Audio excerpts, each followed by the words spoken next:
there's an invasion plan. But the focus isn't migrants. It's you. It's all about distorting your reality, driving fear to swindle your vote. Let me explain. The first step is the GOP needs to distort what an invasion is in your mind. Invasions have always been armed conflicts. Military with troops, tanks, guns, and bombs. We see it in Ukraine every day. This street in central Kharkiv shows you just how devastating the effect of Russian bombing of this city has been. An entire street totally destroyed. Invasions leave a high magnitude of chaos and destruction that does not exist in border states, regardless of what they tell you. But Republicans remain desperate to distort what an invasion is and are hoping we don't notice or are prejudiced enough to not care. You see, invaders of America, as defined by the GOP, bring their families with over 40% of the time. What kind of invaders would do that? Republicans distort invasion, redefining it as babies over barbed wire, or perhaps consider moms running with daughters by the hand. Did our invaders not read the invasion manual that said no kids allowed? The GOP hopes you won't sympathize with these childish invaders. In fact, the Republican distortion plan is to ignore the obvious differences between an invasion and immigration. In a real invaded country like Ukraine, they have a crisis of putting people in body bags. Over 10,000 civilians and nearly 600 children have ended up in body bags. Out of 18,000 plus homicides in the US last year, it can be extrapolated that America's so-called invaders were arrested for less than 1% of all homicides. Still, Republicans successfully fearmonger despite the low immigrant homicide rates. By contrast, we go from body bags in Ukraine to shopping bags in America. Retail sales have recently jumped, and post-pandemic shopping remains strong. This U.S. invasion economy sounds like one many countries would invite. One country experiences body bags, the other shopping bags.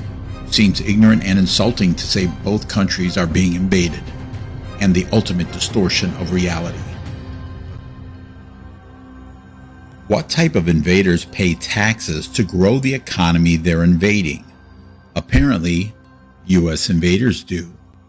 GDP, the growth of all of our economy, everything that we do, is going to be boosted by $7 trillion more over the next 10 years due to immigration. What's more, the federal government will raise an additional $1 trillion in revenue thanks to high immigration rates. The fact is, immigrants are important because the U.S. labor force is aging out. We need workers at an acceptable cost. Look, nearly a quarter of construction jobs, 20% of manufacturing jobs are foreign-born workers. Unless you plan on getting a second or a third job, America needs immigrant labor to function. So, do we have an immigration or an invasion challenge? One group is trying to destroy a democracy, while another tries to join one. The distortion of truth and the lies you are told are just beginning. The GOP plan wants you to believe in invasions, and they will fear speak it into your consciousness. But I want to talk about a word that you use a lot to describe what's happening at the border. And as I say, you're the responsible public official for so much of that border. You call it an invasion. Last week, a federal judge appointed by Ronald Reagan said surges in immigration do not constitute an invasion under the Constitution. James Madison himself said that invasion is an operation of war, a military operation. And I want to get to the effect of that kind of rhetoric. Across social media, Republicans fear speak, driving the word invasion into consciousness, heightening your anxiety and insecurity to make you fear that you are in a war. But this is a Joe Biden invasion. This is a Biden invasion over the past 3 years.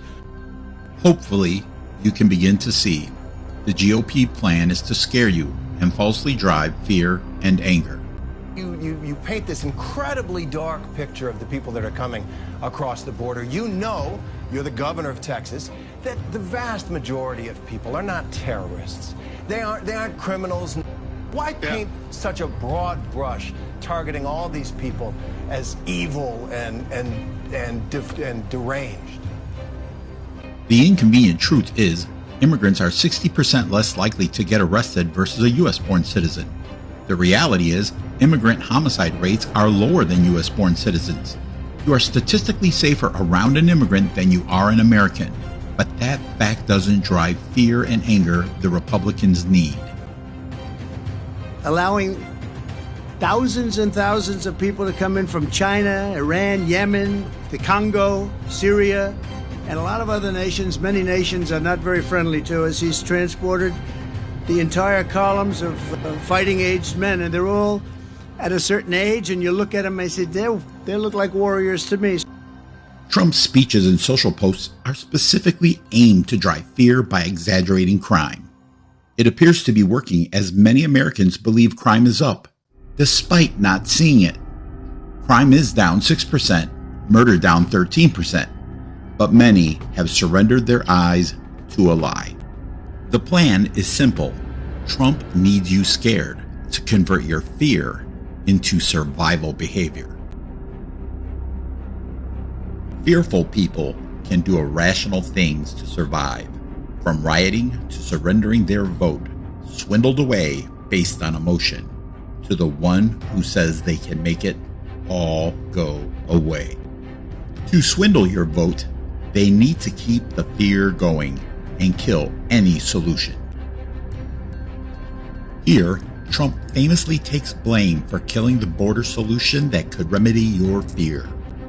And I'll fight it all the way. I noticed a lot of the senators are trying to say respectfully they're blaming it on me. I said, that's okay, please blame it on me, please. For Trump, it's about creating a problem and withholding the solution.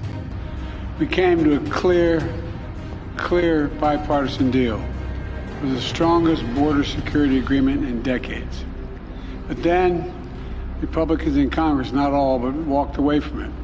Why? Because Donald Trump told them to.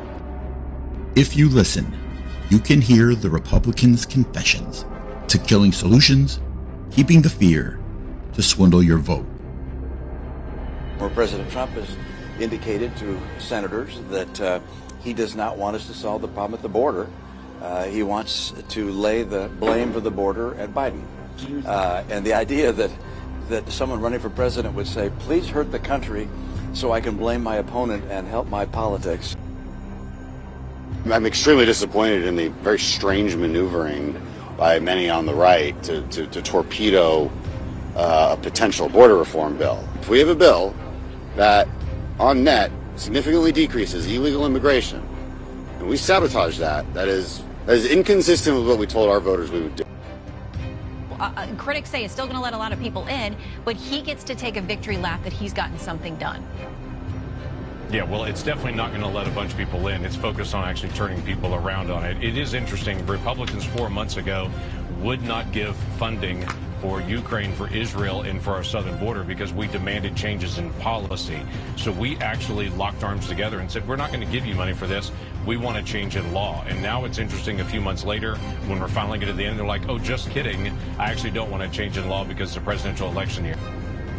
In dictator fashion, after creating the fear, Trump will preach only he can fix it as the final message to gain power.